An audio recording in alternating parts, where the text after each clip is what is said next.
Estimados hermanos y amigos, siempre es motivo de gran gozo poder llegar a ustedes trayendo la palabra de Dios.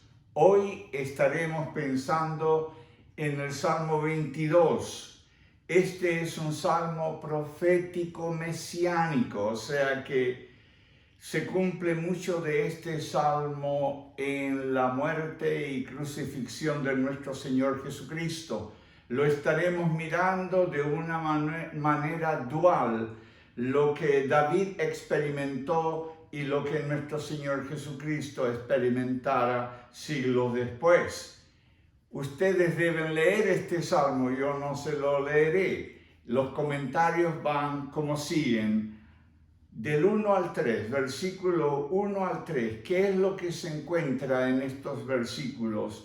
Es un alarido, un lamento por sentirse abandonado. Dice el Salmo, Dios mío, ¿por qué me has desamparado? Esas fueron expresiones dadas por Jesucristo desde la cruz. Es su cuarta palabra. Dios mío. También David sufrió la separación y el alejamiento de Dios cuando David peca contra Dios. De David sale un clamor que refleja el sentir no solo de David y del Señor Jesucristo, el clamor de toda la humanidad cuando siente la frialdad y el alejamiento de Dios, no por culpa de Dios, sino por culpa nuestra. Los versículos 3 al 5, David reconoce en estos versículos que Dios es el único rey. Ha venido repitiéndolo en todos los salmos. Él era el rey de Israel, pero para él el único rey era Dios. Y dice, tú has hecho reconocer a Israel quién tú eres. Nuestro Dios había hecho hechos muy reconocibles de la grandeza de él ante el pueblo de Israel.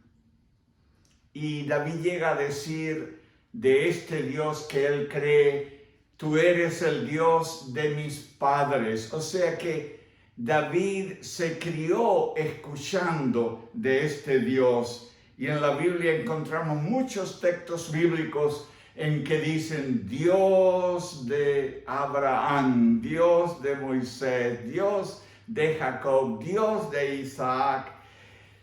El Dios nuestro es el Dios de nuestros padres, pero también es el Dios nuestro. Y David dice, el Dios que nunca ha defraudado a Israel.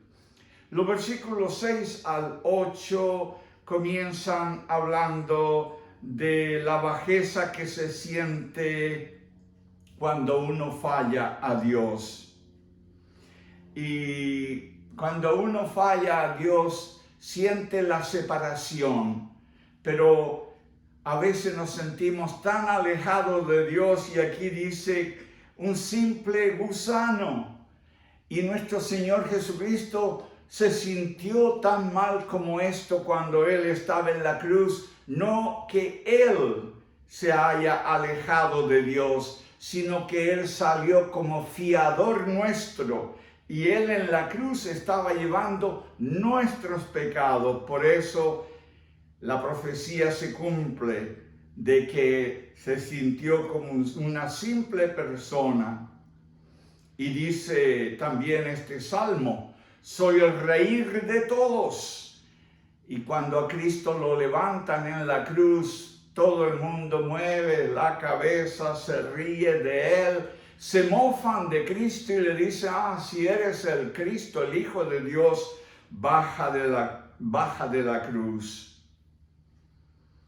A Jesucristo no pudieron darle culpa de fallas, pero sí culpa tenía David. Qué triste que culpen a veces a nuestro Dios por culpa nuestra. y porque la gente dice, como le decían a Jesucristo, si es Dios tu Dios, a veces cuando el pueblo de Dios cae en pecado y la gente dice, ajá, mira, ese que servía a Dios, no se están riendo tanto de la persona, se están riendo de nuestro Dios. Cristo no tuvo pecado, dice la Biblia. Él no falló a Dios. Nosotros sí fallamos y nosotros tenemos pecados. Cristo pudo haber en ese momento, cuando aquellos se reían de Él, se mofaban de Él, pudo haberle pedido al Padre que se abriera la tierra y los tragara. Pero Él sabía que Él estaba cumpliendo un plan maravilloso, un plan de rescatarnos a usted y a mí al creer en Él. Los versículos 9 al 11, allí habla del milagro de la maternidad.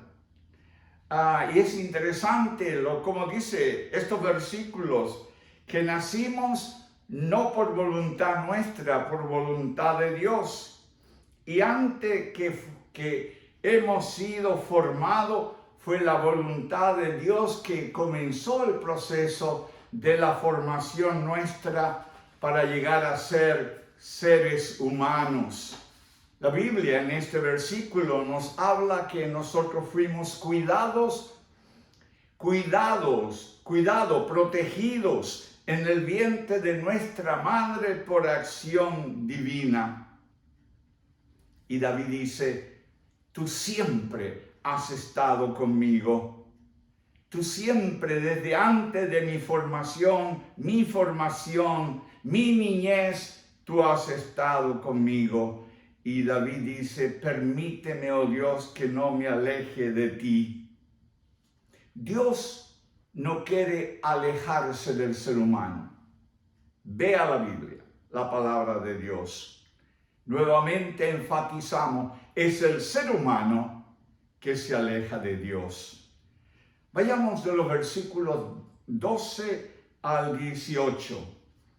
Y aquí se habla de adversidades y tormentos, los cuales pasó David, pero estas adversidades y tormentos se cumplen en la crucifixión de nuestro Señor Jesucristo.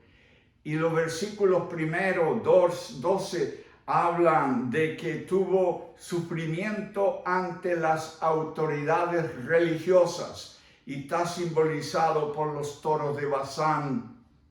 Sufrió Jesucristo ante Pilato, el jefe político que representaba la autoridad romana. También estos versículos hablan de un sufrimiento psicológico de David como de Jesucristo, llegando a decir, ya no soy nada, me disipo como el agua, mis sentimientos ya no importan, se derriten como la cera. Cristo sufrió los sufrimientos psicológicos como sufrimiento físico. Dice, en cuanto a sufrimiento físico, dislocado mis huesos, y no le importa. Sufría su cuerpo, sufrió cansancio, y dice este versículo, perdió el vigor, la sed lo asediaba, y no había agua para mitigar su sed. Tengo sed, dijo Jesucristo allí en la cruz.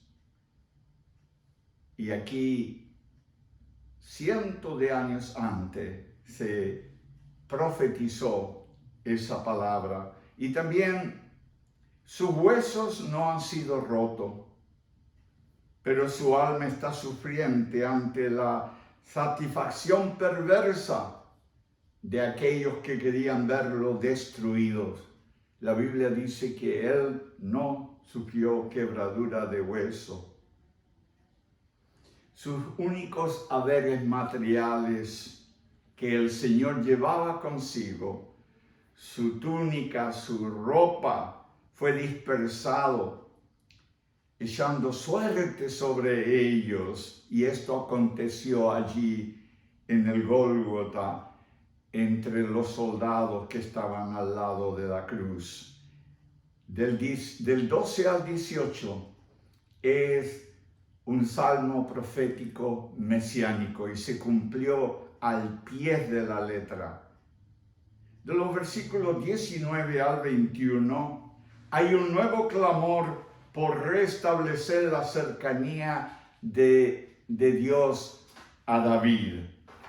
Y David reconoce que todo su vigor viene de Dios, que es el único que puede librarle de la espada, siendo Dios para él un escudo fuerte. Y aquí, nuevamente, como al principio de este salmo, hay otro alarido, hay otro clamor de protección. De versículos 22 al 24 es la alabanza de David a un Dios que oye a los necesitados.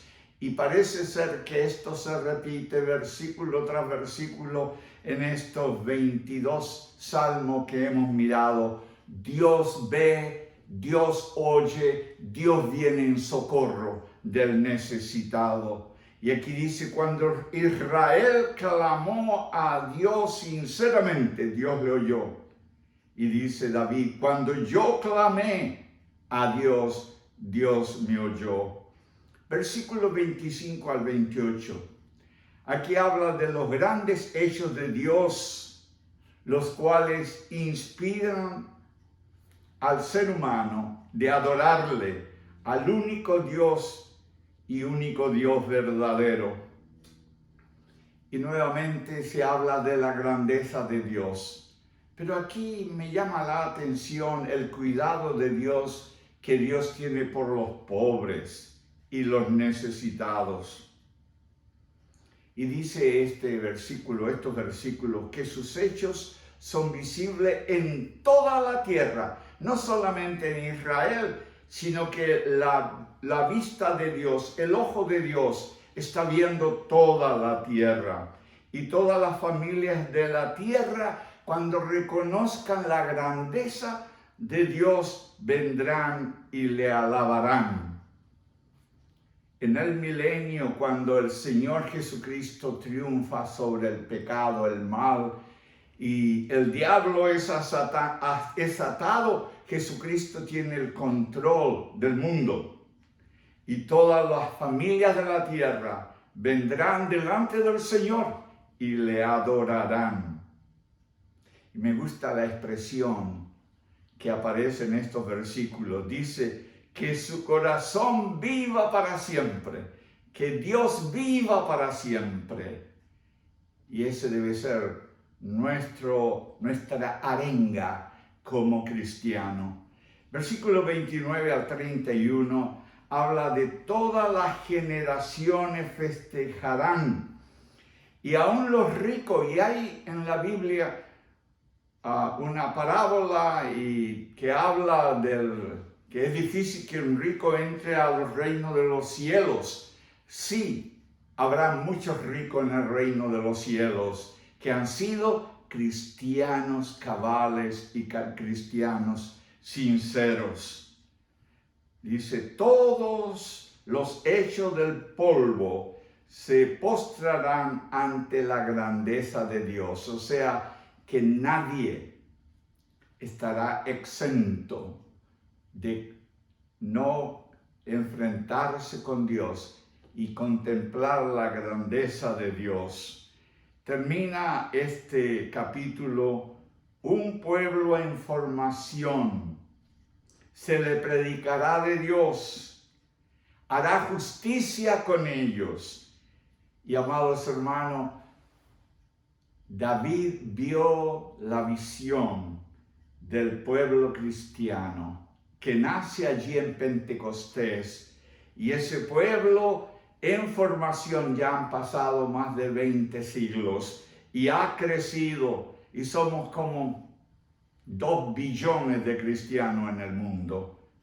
Y en aquel tiempo se hablaba de ese pueblo en formación.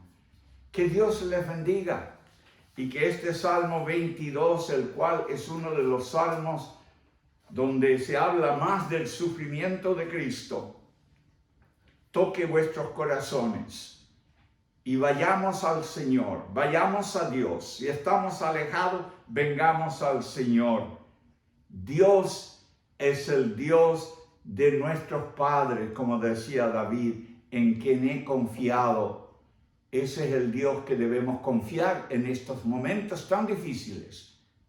Que Dios vuelva a traer el gozo a nuestros corazones, la confianza en Él, y que pronto salgamos de esta prueba para volver a encontrarnos y abrazarnos. Oremos. Padre, gracias por este hermoso salmo, porque tu palabra se cumple al pie de la letra. Todo lo que se dijo de Cristo lo cumplió.